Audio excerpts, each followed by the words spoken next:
गोविंद शिल्प घेऊन येत आहे 79 ट्विन बंगलोचा भव्य दिव्य पंढरपुरातील एकमेव प्रकल्प।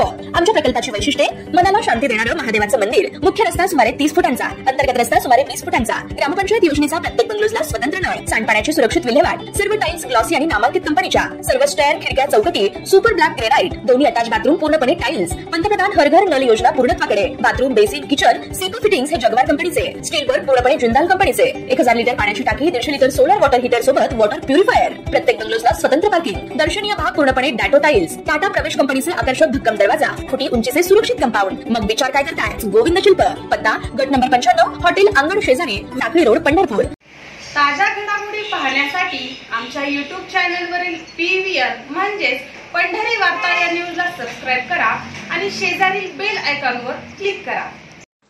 कोल्हापुरातील कागल तालुक्यात पुन्हा एकदा राजकीय भूकंप झाला। विधानसभा निवडणुकीत शिवसेना ठाकरे गटाचे माजी आमदार संजय बाबा घाटगे यांनी बंडखोरी करत महायुतीचे उमेदवार हसन मुश्रीफ यांना जाहीर पाठिंबा देत निवडून आणलं होतं। याचं फळ म्हणून जिल्हा बँकेत संजय बाबा घाटगे यांना संचालक मंडळात स्थान देण्यात आलं। मात्र आता त्यांनी थेट उद्धव ठाकरे यांना जय महाराष्ट्र करत भाजपचं कमळ हाती घेतलंय। प्रदेशाध्यक्ष चंद्रशेखर बावनकुळे यांनी उच्च व तंत्र शिक्षण मंत्री चंद्रकांत दादा पाटील यांच्या उपस्थितीत मुंबईत संजय बाबा घाटगे आणि त्यांचे पुत्र अमरीश सिंह घाटगे यांनी भाजपमध्ये प्रवेश केला। यामुळे भाजपला कागलमध्ये पुन्हा ताकद मिळाली। मात्र ठाकरे गटाला मोठा धक्का मानला जातोय। कागलच्या राजकारणात पक्षापेक्षा गटाला मोठं महत्त्व राहिलंय।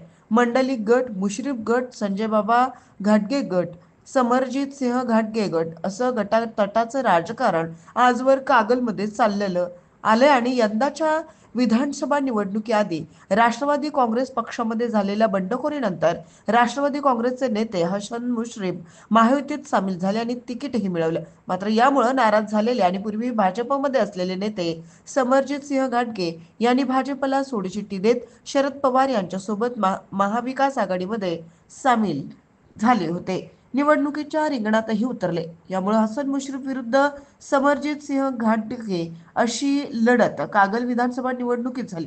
मात्र या निवडणुकीत शिवसेना ठाकरे गटाचे माजी आमदार संजय बाबा घाटगे यांनी महाविकास आघाडीमध्ये बंड करत पक्षश्रेष्ठींची कोणतीही चर्चा न करता थेट महायुतीचे उमेदवार हसन मुश्रीफ यांना जाहीर पाठिंबा दिला।